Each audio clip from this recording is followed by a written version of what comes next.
प्यारे बच्चों, कल मैंने आपको बताया था कि किस प्रकार से 90 लाख लोग जो कि बंटवारे के समय पाकिस्तान से भारत में आए थे। और जब वो यहाँ पर आए थे तो एक लंबी पैदल यात्रा उन लोगों ने की थी और वो अपने साथ 2 वक्त का भोजन मुश्किल से लेकर आए थे। कुछ थोड़ी बहुत उनके पास अपनी ज़रूरत की चीज़ें थी, इसके अलावा उनके पास कोई भी खाद्य सामग्री और कोई भी पैसा नहीं था। पैदल लंबी यात्रा करके वो भूख से इतने कमज़ोर हो गए थे कि रास्ते में ही गिर पड़ते थे, और जो गिरा वो कभी नहीं उठा, वहीं मर गया। लेकिन जो बचे वो बहुत परेशानियों का सामना करते हुए भारत में उन्होंने प्रवेश किया। और जब वो भारत में आए तो उनके पास यहाँ किसी भी प्रकार का कोई खाने का साधन नहीं था, रहने की कोई व्यवस्था नहीं थी। भारत सरकार ने जो भी उनके रहने की व्यवस्था की थी वह पर्याप्त नहीं थी।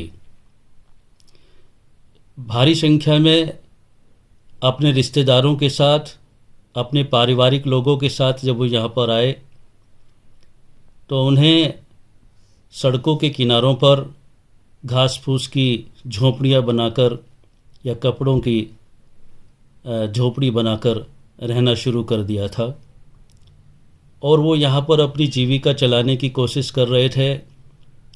When they came here, first of all, जब वो यहाँ पहली बार आए, we called them पंजाबी, हमने उनको पंजाबी कहकर पुकारा, रेफ्यूज़ी कहकर पुकारा।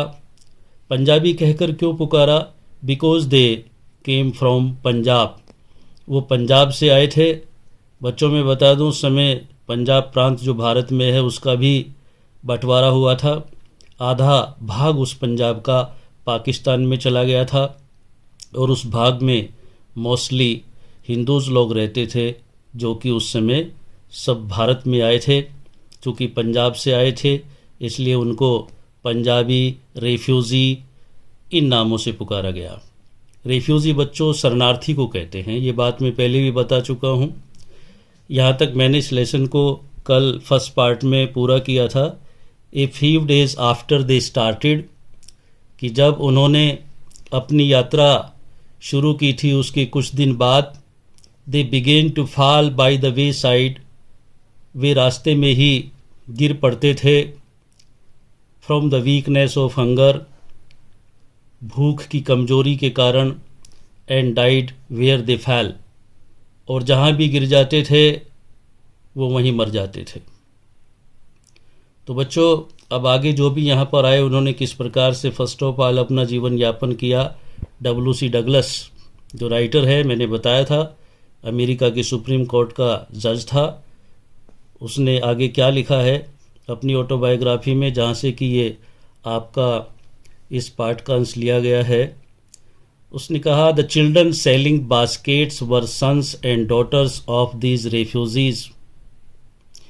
ये बताया जा चुका है जिस प्लेटफॉर्म पर वो टहलता था, गाड़ी रुकती थी, वो टहलता था, वहीं पर वो देखता था कि बहुत से छोटे छोटे बच्चों की भीड़ है जो कि कुछ सिंपल आर्टिकल जो कि हैंड वॉन है, हाथ से बने हुए हैं, उनको सेल कर रहे थे।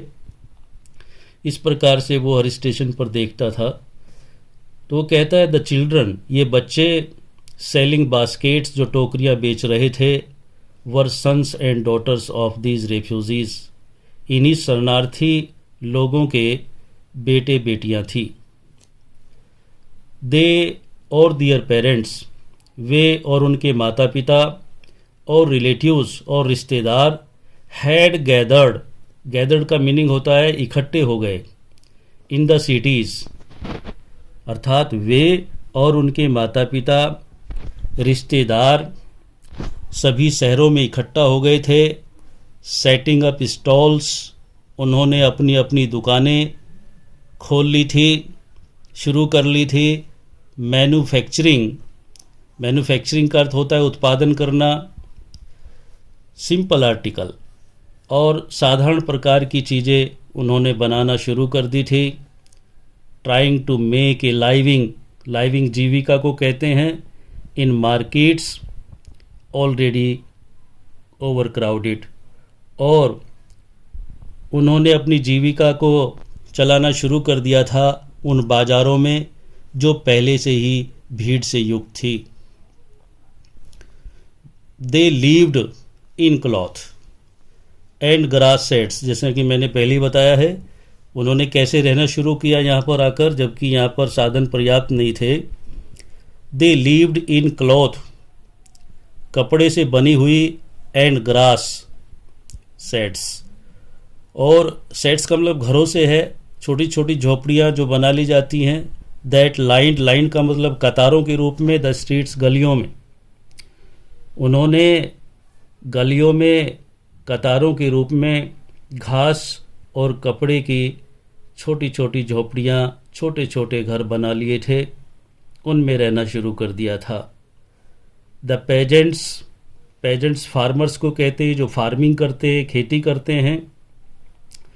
उस रेफ्यूजी लोगों की भीड़ में सभी प्रकार के लोग थे, बिजनेसमैन भी थे, फार्मिंग करने वाले भी थे, और दूसरे अपने माइनर ऑक्यूपेशन, छोटे छोटे व्यवसाय करने वाले लोग थे। लेकिन उनके बीच में the pageants among these refugees, उन शरणार्थी लोगों के बीच में जो फार्मिंग करने वाले लोग थे, खेती करने वाले लोग थे, हैड बीन एक्स्टम्ड का मतलब अभ्यस्त कर लेना, आदी हो जाना किसी चीज़ का, too little all their lives. जो फार्मिंग करने वाले, खेती करने वाले लोग थे, वो अपने जीवन में थोड़े में ही काम चलाने के लिए अभ्यस्त थे, या थोड़ी ही वस्तुओं में काम चलाने के आदी थे। फॉर मीन्स क्यों आदी थे? For the annual income of an agricultural family does not on the average exceed का मतलब अधिक होना, $100 ए ईयर। राइटर ने बताया क्योंकि the annual income of an agricultural family, एक कृषि परिवार की वार्षिक आय does not on the average exceed, औसतन अधिक नहीं होती $100 ए ईयर, वर्ष में $100 $100 से अधिक नहीं होती। अर्थात दोबारा देखिए, क्योंकि एक कृषि परिवार की वार्षिक आय वर्ष में $100 से अधिक नहीं होती, इसलिए जो फार्मिंग करने वाले लोग उनके बीच में थे, वो अपने जीवन में बहुत थोड़ी चीज़ में ही अपना जीवन चलाने के आदी थे। द एवरेज अनस्किल्ड लेबरर, देखिए एक तो स्किल्ड होता है बेटो, एक स्किल्ड क्या होता है? जो कुशल होते हैं, जिन पे हुनर आता है, जिनके अंदर कौशल डेवलप है, वो अपनी उस बुद्धि से काम कर सकते हैं। लेकिन अनस्किल्ड का अर्थ होता है जिसके पास कोई स्किल ना हो, अर्थात अकुशल हो या बेहुनर हो। द एवरेज का मतलब औसत। द एवरेज अनस्किल्ड लेबरर कहते हैं वर्कर को, मजदूर को, मेक्स 30 सेंट्स ए डे और less than $2 a week. The average unskilled labourer, औसत रूप से एक अकुशल मजदूर, मेक्स 30 सेंट्स ए डे, दिन में 30 सेंट कमाता है। जब एक दिन में 30 सेंट कमाता है और लेस देन $2 ए वीक, वो सप्ताह में $2 से भी कम होता है। देयर इज वन मील का मतलब भोजन होता है। There is one meal a day, फिर भी वो एक दिन में एक ही बार भोजन पाता है। और किस प्रकार का भोजन पाता है? एन ओनियन सब जानते हैं, प्याज। उसे एक प्याज मिल जाती है, a piece of bread, bread का एक टुकड़ा, ए बोवल ऑफ पल्स और एक दाल का कटोरा, विद मिल्क थोड़ा बहुत दूध, perhaps a bit of goat cheese, शायद कभी कभी उसे पनीर भी मिल जाता है। No tea, no coffee, no fat, no sweets, no meat. लेकिन इस इनकम में उसे कोई चाय, कॉफ़ी, वसा, मिठाई या गोश्त, ये सब चीज़ें प्राप्त नहीं हो पाती। $100 ए ईयर, साल में $100 की कमाई, इज़ नॉट $2 ए वीक, सप्ताह में $2 से भी कम होती है। बच्चों, आप जानते हैं कि वर्ष में 365 दिन होते हैं, 52 वीक्स होते हैं। यदि हम 52 को 2 से मल्टीप्लाई करते हैं तो भी 104 होता है। इसलिए $100 की कमाई वर्ष में हफ्ते में $2 से भी कम होती है। येट इवन दैट, फिर भी that small amount is hard to earn by selling baskets to people too poor to buy them. ध्यान से देखेंगे, उसने कहा दैट स्मॉल अमाउंट, ये छोटी सी अमाउंट भी, यानी $2 सप्ताह में अर्थात 30 सेंट पर डे कमाना भी, is hard to earn by selling baskets to people, इन शरणार्थी लोगों के लिए ये थोड़ी सी अमाउंट भी अपनी टोकरी उन लोगों को बेचकर कमाना बहुत मुश्किल था। Too poor to buy them, चूंकि वो जो खरीदने वाले थे वो भी बहुत गरीब थे। That no doubt is the reason these little children descended on me like locusts. Locusts कहते हैं टिड्डी दल को, डिसेंडेड कहते हैं चारों तरफ से घेर लिया। इसलिए राइटर कहता है कि इसमें कोई शक नहीं, यही कारण था या यही कारण है कि उन बच्चों ने मुझे चारों तरफ से घेर लिया है। आई एम अमेरिकन, मैं एक अमेरिका का रहने वाला था। वेल सूटेड बूटेड था। वाज डाउटलेस, तो निसंदेह ही the most promising market they had seen. उन्हें ये सोचा होगा कि आज तो हमारी बहुत अच्छी मार्केटिंग हो जाएगी, अर्थात ये हमसे कुछ ना कुछ ज़रूर खरीदेगा। इस होप को लेकर उन बच्चों ने मुझे टिड्डी दल की तरह चारों तरफ से घेर लिया।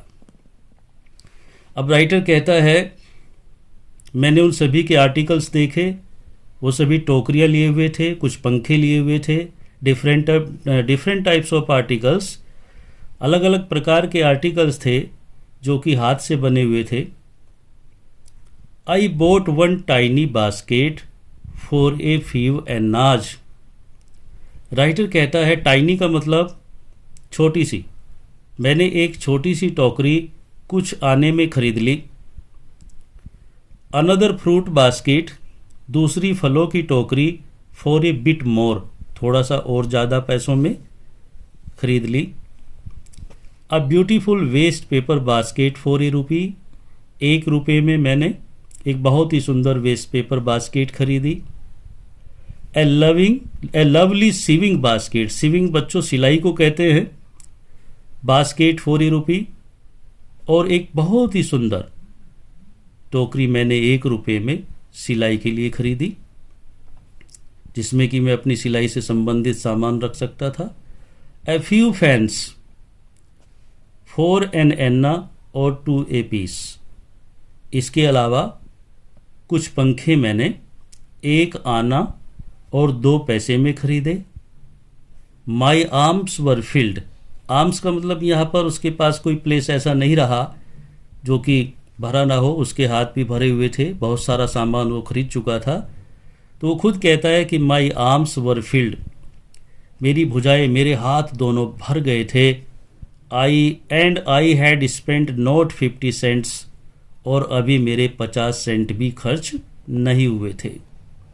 अर्थात बहुत थोड़ी सी अमाउंट में मैंने ढेर सारा सामान खरीद लिया और मेरे पास इस समय कोई भी प्लेस ऐसा नहीं था कि मैं कोई दूसरी चीज़ खरीद सकूं। The children pressed in shouting their wares. Wares कहते हैं बच्चों सामान को, और शाउटिंग कहते हैं चिल्लाना। द चिल्ड्रन, वे शरणार्थी बच्चे, छोटे छोटे बच्चे जो डिफरेंट टाइप ऑफ आर्टिकल लिए हुए थे, pressed in shouting their wears, अपना अपना सामान ऊपर उठाकर चिल्ला रहे थे और मुझे खरीदने के लिए प्रेस कर रहे थे, बाध्य कर रहे थे। आई वाज ए प्रिजनर, मैं उनके बीच में एक कैदी की तरह खड़ा था। कंप्लीटली सराउंडेड, पूर्णतया चारों तरफ से घिरा हुआ था। अनेबल टू मूव, और हिलने में भी असमर्थ था। अर्थात उन बच्चों का जमावड़ा चारों तरफ मेरे था और मैं वहाँ से इधर उधर चलने में भी असमर्थ था। दूसरा, बहुत सारा सामान खरीद चुका था, मेरे हाथ बिल्कुल भरे हुए थे। अब देखिए बच्चों, ये बड़ा इंपॉर्टेंट है। यहाँ से द मोस्ट डिलीजेंट से लेके और हार्ट तक इसको एक्सप्लेन कराया जाएगा। इसका एक्सप्लेनेशन भी करना है बच्चों, तो इसको मार्क कर लेंगे सब, एग्ज़ाम के पॉइंट ऑफ व्यू से इम्पॉर्टेंट है। उसने कहा कि अचानक ही जब मैं बहुत सारा सामान खरीद चुका था और वो सभी वेंडर, सभी वो रेफ्यूजी चिल्ड्रन, वो सभी होकर फेरी वाले जो बेच रहे थे उस सामान को, वो सब वहाँ से हटने लगे। अचानक ही एक लड़की मेरे सामने आकर, एक छोटी सी लड़की थी, लगभग उसकी 9 वर्ष की अवस्था रही होगी, वो ठीक मेरे सामने आकर खड़ी हो गई और उसने मुझे अपनी टोकरी खरीदने के लिए कहा। तो उस लड़की का वर्णन कैसे किया है राइटर ने, वो कहता है द मोस्ट डिलीजेंट। डिलीजेंट का मतलब लेबोरियस होता है, परिश्रमी।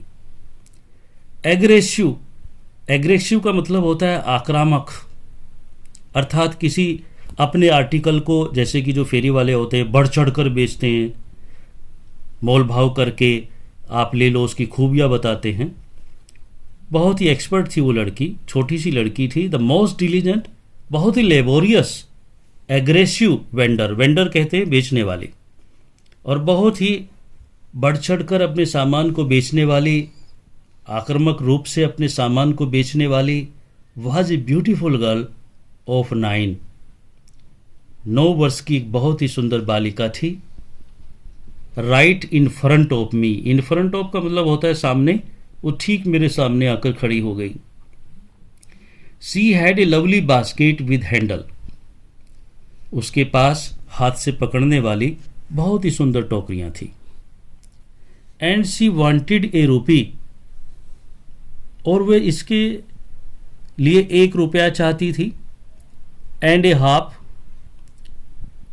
और आधा रुपया फॉर इट, इसके लिए। और अबाउट 30 सेंट्स, या 30 सेंट ही कोई उसके लिए दे दे। पहले उसने 1 रुपया कहा, फिर हाफ, फिर वो 30 सेंट्स कहने लगी। अर्थात वो इसके लिए इतना पैसा चाहती थी। She was an earnest pleader, वो बहुत ही विनीत भाव से प्रार्थना कर रही थी। There were tears in her eyes, writer कहता है कि उस लड़की की आंखों में आंसू थे। सी प्लीडिड, वह विनती कर रही थी, प्रार्थना कर रही थी। एंड बैग्ड इन टॉन्स, टॉन्स का मतलब आवाज, और एक ऐसी आवाज में प्लीड कर रही थी मानो कि वो बैग कर रही हो, भीख मांग रही हो। That would ring any heart, एक ऐसी टोन में, ऐसी आवाज में जो किसी के भी दिल को पिघला सकती थी, प्रभावित कर सकती थी। तो बच्चों देखो, सी प्लीडिड एंड बैग्ड, बैग्ड का मतलब बहुत ही विनीत भाव, बहुत ही प्रार्थनीय भाव से उसने विनती की, और एक ऐसी आवाज में की जो कि किसी के भी दिल को प्रभावित कर सकती थी। अब आगे राइटर कहता है माई आर्म्स वर फुल, मेरे हाथ भरे हुए थे। मेरे पास कोई भी स्पेस नहीं था, कोई भी मेरे पास ऐसा वैकेंट प्लेस नहीं था कि मैं दूसरी टोकरी ले लूं और उसे रख सकूं। इसके अलावा I had no need to buy another basket, नहीं मुझे कोई दूसरी टोकरी खरीदने की आवश्यकता थी, क्योंकि आई हैड नो रूम, मेरे पास कोई भी रूम नहीं था। रूम का मतलब प्लेस, मेरे पास कोई भी रूम अर्थात प्लेस नहीं था। लेट अलोन एनी नीड, और ना ही मुझे कोई दूसरी टोकरी खरीदने की आवश्यकता थी। फॉर अनदर बास्केट, दूसरी टोकरी, अर्थात मुझे कोई दूसरी टोकरी खरीदने की आवश्यकता नहीं थी। फिर भी राइटर कहता है कि balancing my baskets and fans on my left arm, अपनी टोकरियों को और अपने पंखों को अपनी बाईं भुजा में बैलेंस करते हुए, संभालते हुए, I reached into my right coat pocket, मैंने अपना दायां हाथ अपनी दाईं पॉकेट में डाला। And got a handful of change, और मुट्ठी भर रेजगारी अपनी पॉकेट से निकाली। परहैप्स 15 सेंट्स इन ऑल, शायद जो रेजगारी मैंने निकाली, चेंज निकाली, उसमें 15 सेंट्स रहे होंगे। फिर देखें, राइटर कहता है कि आफ्टर सीइंग दैट गर्ल, उस लड़की को देखने के बाद, I felt PT upon that girl, मुझे उस लड़की पर दया आ गई और मैंने ये सोचा कि मैं टोकरी तो नहीं खरीद सकता, लेकिन इसको as a donation, as a gratuity कुछ न कुछ ज़रूर दूंगा। इसीलिए वो कहता है कि I reached into my right coat pocket, मैंने अपने कोट की दाईं पॉकेट से कुछ रेजगारी निकाली। And got a handful of change, और ये मुट्ठी भर रेजगारी जो मैंने वहाँ से निकाली, परहैप्स 15 सेंट्स इन ऑल, शायद इसमें 15 सेंट रहे थे। विच आई डिपॉजिटेड इन द बास्केट, जो कि मैंने उस लड़की की उस टोकरी में रख दी, डिपॉजिट कर दी। That the young girl held imploringly before me, imploringly का अर्थ होता है प्रार्थना के भाव से, जो कि वह लड़की प्रार्थना के भाव से मेरे सामने लिए हुए खड़ी थी। उसके बाद कहता है, I tried to explain that, ये मुट्ठी भर रेजगारी उसकी टोकरी में पुट करने के बाद मैंने उस लड़की को समझाने की कोशिश की। आई ट्राइड टू एक्सप्लेन, मैंने उसे समझाया, that I could not by the basket, कि मैं कोई दूसरी टोकरी नहीं खरीद सकता था, क्योंकि मेरे पास कोई जगह नहीं थी, पहले ही मैं अपनी आवश्यकता से अधिक खरीद चुका हूँ। उसे ये भी बताया, but extended the gratuity, extended gave, देना, the gratuity, gratuity as a substitute, substitute कहते हैं हेल्प को, ग्रेचुइटी कहते हैं डोनेशन को, एक दान को। और उसने उसे समझाना चाहा कि मैं दूसरी टोकरी नहीं खरीद सकता, बल्कि मैं हेल्प के रूप में तुम्हें ये डोनेट कर रहा हूँ, तुम्हें ये दे रहा हूँ। लेकिन राइटर कहता है, आई रियलाइज्ड एट वंस, जैसे ही मैंने उससे ये बात कही, अर्थात उसने उस लड़की के भाव को देखा, वो लड़की खुश होने के बजाय और थोड़ा एंग्री हो गई। उसका फेस बता रहा था कि वो लड़की गुस्से में थी। जैसे ही राइटर ने ये बात देखी, W.C. डगलस ने ये बात देखी, तो यहाँ पर उसने कहा कि आई रियलाइज्ड, रियलाइज्ड का मतलब महसूस किया, एट वंस का मतलब एकदम, मुझे एकदम ये महसूस हुआ। व्हाट ऑफेंस, ऑफेंस का मतलब अपराध, आई हैड गिवन, कि मुझसे क्या अपराध हो गया था जिससे कि ये लड़की एंग्री हो गई बजाय खुश होने के। वो ये सोच रहा है। और यहाँ से देखिए, ये नेक्स्ट जो आ रहा है, दिस चाइल्ड ऑफ 9 से लेके ये बड़ा इम्पॉर्टेंट है बैक टू मी तक। 3 लाइन्स, ये इम्पॉर्टेंट एग्ज़ाम के लिए बहुत आती हैं यूपी बोर्ड एग्ज़ाम में, इसे भी मार्क कर लेंगे।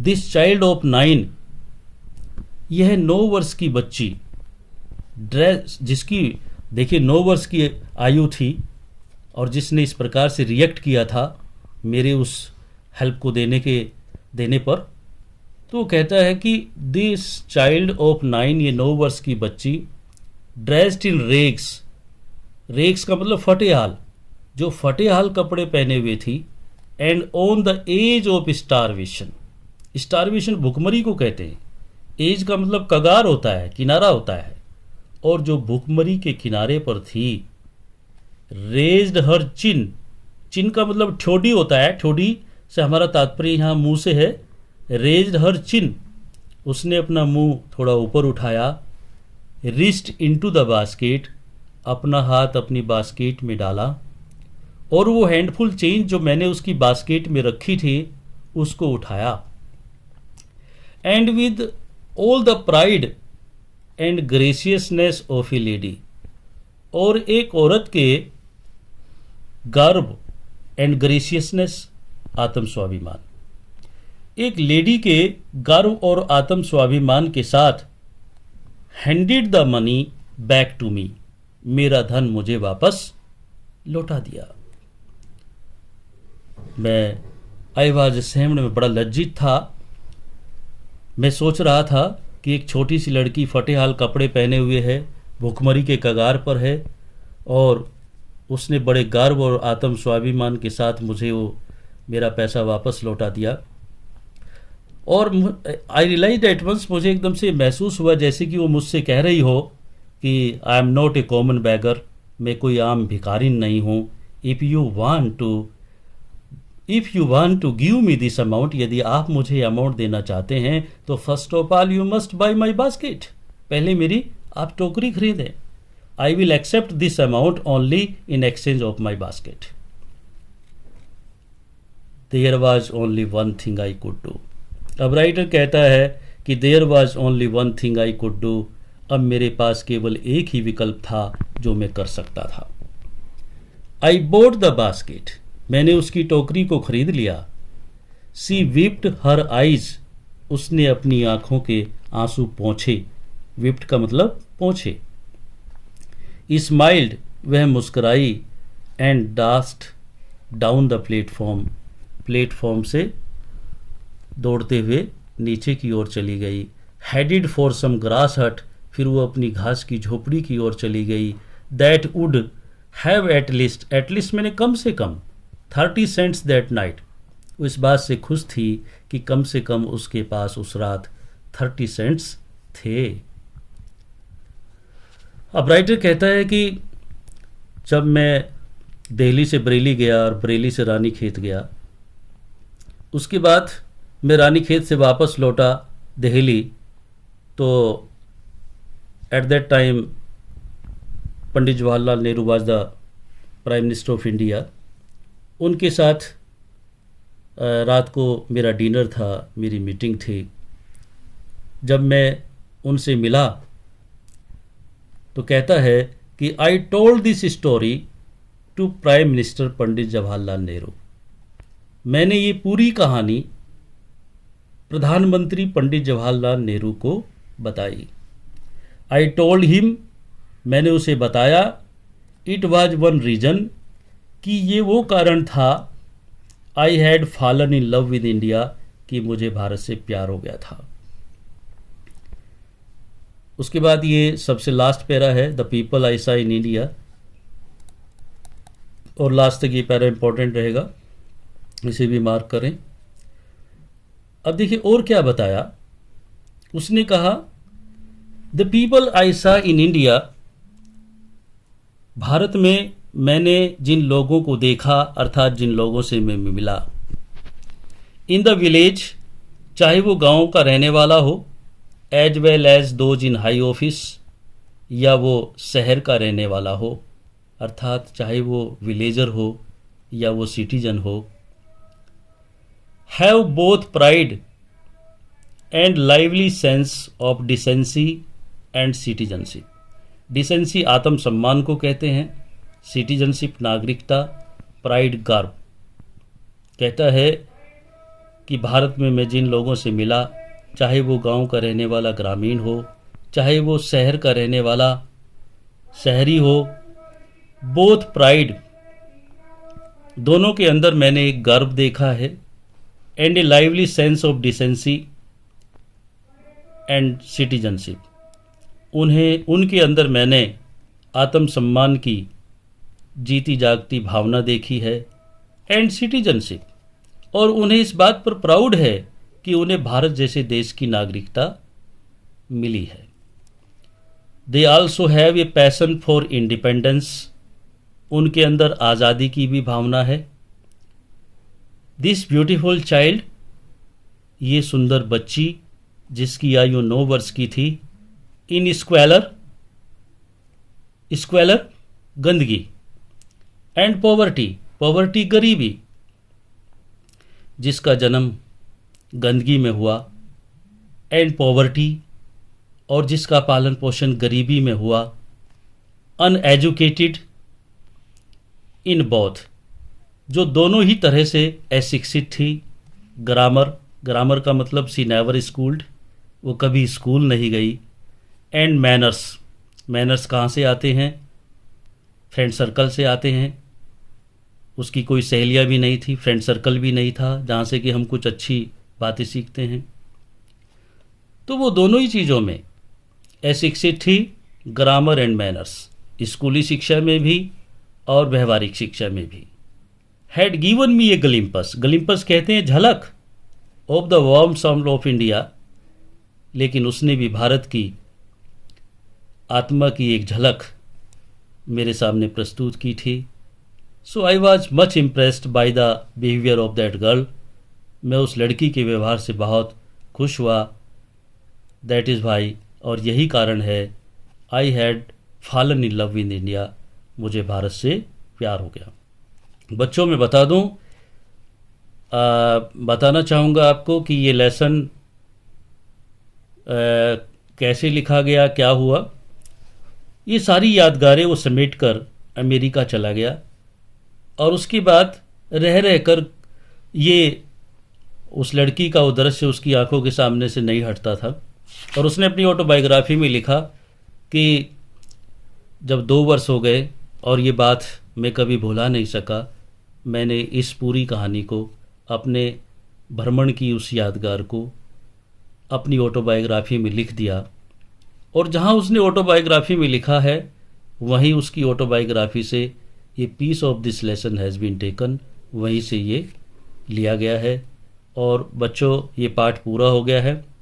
इसमें मैंने जो एक्सप्लेनेशन के लिए पहले बताए हैं, वो एक्सप्लेनेशन आपको सेंड कर दिए जाएंगे, उनको आप अपनी कॉपी पर लिखेंगे। इसके अलावा जो भी इसमें शॉर्ट आंसर टाइप क्वेश्चन होंगे वो भी आपको भेजे जाएंगे।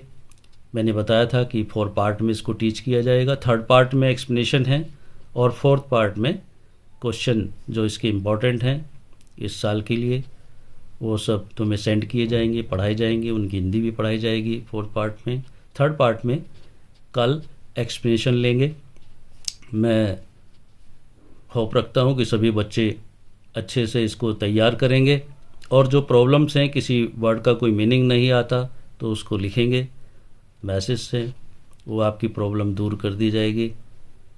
और निश्चित रूप से पहला पार्ट भी आपने तैयार कर लिया होगा। उससे रिलेटेड यदि कोई प्रॉब्लम है, आधे भाग को जो मैंने पढ़ाया था, तो अपने मैसेज के माध्यम से आप मुझसे अपनी प्रॉब्लम, अपने डाउट क्लियर कर सकते हैं। और शेष जो भी पढ़ाया जाएगा वो कल पढ़ाया जाएगा। Thanks a lot.